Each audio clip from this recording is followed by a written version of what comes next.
Someone you have been friends with seemingly forever, Drake. Are y'all cool? What's the status there? Is this someone you always have love for? Always. Always wish him the best. Obviously, different places right now, currently. He's doing his thing, I'm doing mine, but it's always love for sure. One of the biggest names in basketball just got pulled into one of the most explosive rap beefs in history. And this time, he can't just dribble his way out of it.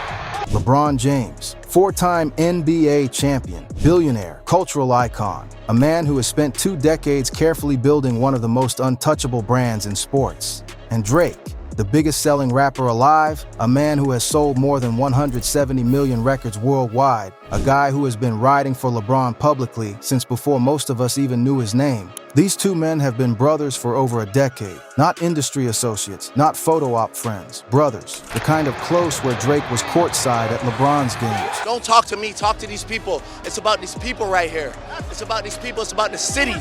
Hey, listen, we have the best player, we have the best fans in the whole NBA, in the whole world. Look around you. Look at this. We created this. This didn't exist before we were here. Look around at the square. I promise you right now, we did this. Doesn't matter what anybody says. They can say it's disrespectful. They can say it's this and that and that. Everybody's within the rules.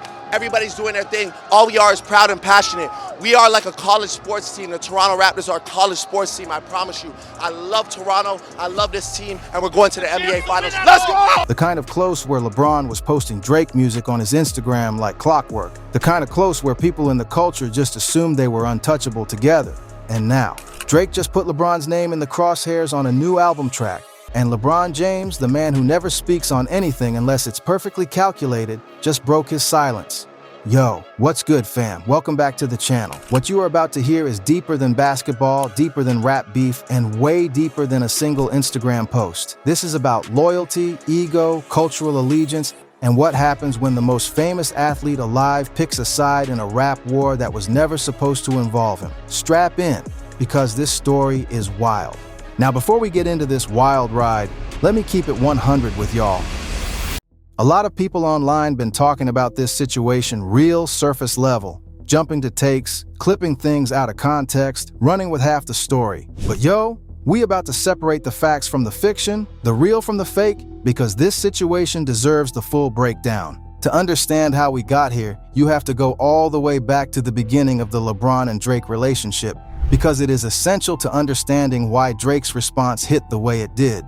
This friendship wasn't manufactured. It wasn't PR. LeBron and Drake started building their relationship in the early 2000s, back when Drake was transitioning from Thank Me Later into the cultural juggernaut he became with Take Care and Nothing Was the Same. These were two young black men at the absolute peak of their respective games, both from cities with massive sports and cultural pride, Akron and Toronto, and they gravitated toward each other naturally. Drake was at Heat games when LeBron was in Miami. LeBron was shouting out Drake records during his championship runs. They were photographed together. They were going to the same events, moving in overlapping circles. This wasn't a celebrity friendship of convenience. For over a decade, Drake and LeBron were genuinely rocking with each other. I've been trying to figure out what I could do for, obviously this moment. So I'm going to, myself and Eddie from Steak, we're going to dedicate $1 million to the I Promise School, and I'm going to come drop it off myself before the school year. Wow. Wow, man, appreciate it. And then Kendrick Lamar happened. So check it, 2024, the rap world collectively loses its mind. What started as a few subliminal bars in a collaborative track turns into the most documented, most analyzed, most brutal rap beef in the modern era. Kendrick Lamar versus Drake. And over the course of months, both artists are dropping diss tracks back and forth at a pace that nobody in hip-hop had seen in years. We're talking Euphoria. We're talking Family Matters. We're talking shots fired from every angle, and then Kendrick drops Not Like Us.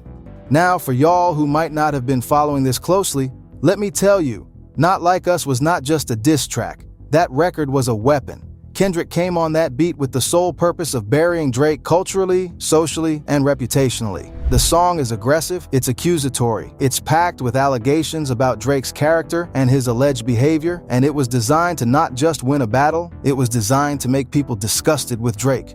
The record accuses Drake of predatory behavior, talks about his alleged industry manipulation, calls out the people around him, and essentially paints him as a culture vulture, somebody who appropriates and profits off of black culture without actually being of it or for it. Kendrick is on that record saying Drake does not deserve the allegiance, the love, or the respect that the culture has given him. That's the song. That is what Not Like Us is saying at its core. Now, in the streets and in the culture, we know what it means when a diss track lands clean. It means you pick a side or you stay quiet. Because silence in hip-hop can be interpreted as cowardice, and taking the wrong side, that can cost you culturally. But here's where it gets real spicy, because LeBron James did not stay silent, and he definitely did not stay neutral. LeBron James was caught on video at a party dancing to Not Like Us. Let that sink in for a minute. Not just nodding along, not just in the background. LeBron James, Drake's decade-long brother, the man who had been publicly associated with Drake for years, was seen enthusiastically dancing to a Kendrick Lamar record that was specifically crafted to destroy Drake's image and legacy. Now, real talk, LeBron's a fan of music. He dances to records. That's been part of his brand forever.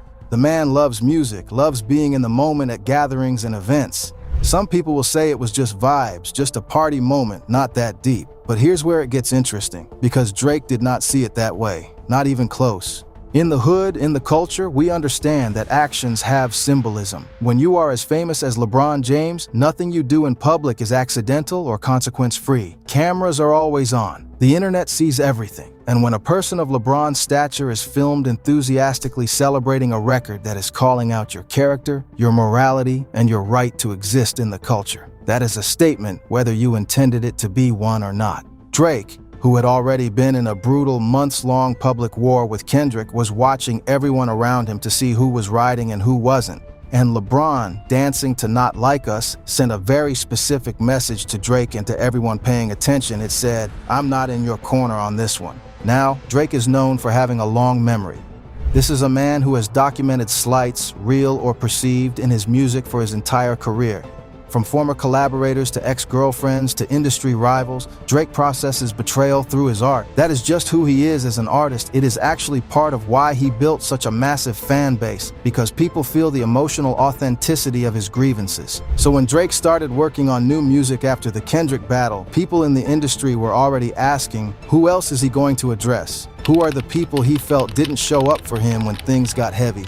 And then the new album dropped. The real kicker, though, the moment that sent the internet into a full spiral, was when Drake's new album track surfaced and people started dissecting the lyrics and LeBron's name came up. Drake did not just throw a vague subliminal that could apply to anybody. This was specific enough that there was no ambiguity about who he was talking about. Drake called out the fact that LeBron, a man he had shown love to publicly for years, a man he had been publicly associated with, a man who moved in his inner circle, chose to celebrate the music of the person who was actively trying to destroy him. Drake framed it as betrayal, as somebody who benefited from their proximity to his cultural cachet and then publicly aligned themselves with the opposition the moment things got difficult. In Drake's mind, based on what he put in that track, LeBron's actions at that party weren't just a vibe, they were a declaration. And Drake responded like Drake always responds. He put it in the music. Now, for y'all who might not understand why this is such a big deal beyond the celebrity gossip angle, let me explain what is actually at stake here culturally. Drake and LeBron are both crossover figures, men who exist at the intersection of black excellence, mainstream commercial success, and cultural influence. They both built their brands carefully. They both understand optics, relationships, and the politics of the culture. When you are operating at that level, your associations are currency. Who you're seen with, who you publicly celebrate, who you ride for, these things communicate values. They communicate loyalty. And loyalty, in hip-hop specifically, is not a small thing. It is everything. Drake calling out LeBron on a record is essentially saying, you used our friendship when it was convenient, and you dipped when the water got hot. That's not just a personal grievance. In the language of hip-hop, that is a serious accusation about somebody's character. Now, this ain't just about one dance video and one album track. This is about what it means to be a public figure who tries to exist comfortably in multiple cultural spaces simultaneously. LeBron has always wanted to be respected in hip-hop. He's built relationships across the industry. He drops playlists before playoff games. Music is woven into his brand. And navigating that space when two of the biggest names in rap go to war with each other was never going to be clean. But here's where we got to address the other side of this, because the streets have been talking, and not everyone is putting this on LeBron. A significant portion of the culture is saying that Drake is too sensitive, that you cannot expect people to suppress their genuine reactions to music because of your industry friendships, that Not Like Us was a cultural moment, and LeBron was experiencing it like millions of other people who were feeling the energy of that record regardless of their personal connections. That is a legitimate argument. But it runs into a wall when you factor in who LeBron is and what his relationship with Drake specifically represented. This wasn't some stranger at a club. This was a decade-plus relationship with someone who had publicly shown him love over and over again. The real question the culture is wrestling with is this: does LeBron owe Drake loyalty in a rap beef he had no part in? And does Drake have the right to feel some type of way about it? Real talk? Both things can be true simultaneously. And then LeBron spoke. Now, LeBron James is one of the most strategically calculated communicators in the history of professional sports. This is a man who has a full communications team who has been navigating media and public perception since he was 17 years old. When LeBron breaks his silence on something, it is always intentional. There is always a calculation behind it. When LeBron responded to the situation, acknowledging the noise around Drake's track and his presence at that party, the way he handled it told you everything about where he actually stands. He did not come out swinging at Drake. He did not offer a full apology. He addressed it the way LeBron addresses everything, carefully, with awareness of how it would land across multiple audiences.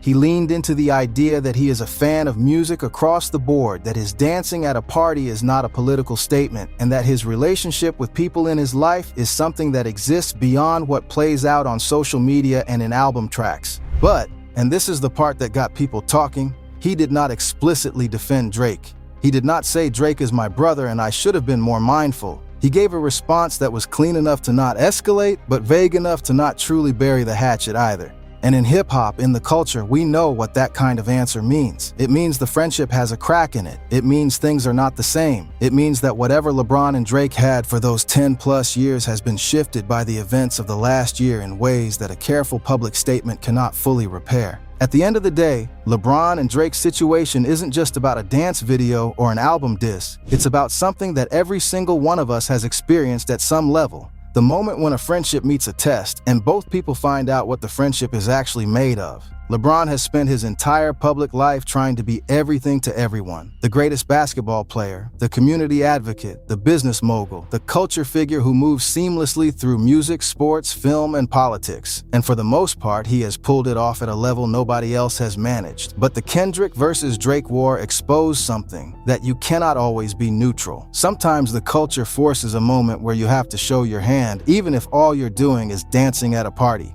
Drake, for his part, is doing what artists do. He is processing it through music. Whether that is the right move, whether it deepens the divide or eventually leads to a conversation and a resolution, we don't know yet. What we do know is that two of the most powerful cultural figures of the last decade had a friendship that the whole world watched. And that friendship is now sitting in a very different place than it was a year ago. The real question going forward is whether these two men, both of whom understand legacy, both of whom understand what it means to build something long-term, can find their way back to each other, or whether this is the kind of crack that widens over time until there is nothing left to repair. What do y'all think? Was LeBron wrong for dancing to Not Like Us knowing how close he was to Drake? Or is Drake being too sensitive about something that was never that deep? Drop your thoughts in the comments. I want to know where the culture stands on this one. And tap in with the video on screen for more breakdowns just like this one. We keep it real on this channel every single time.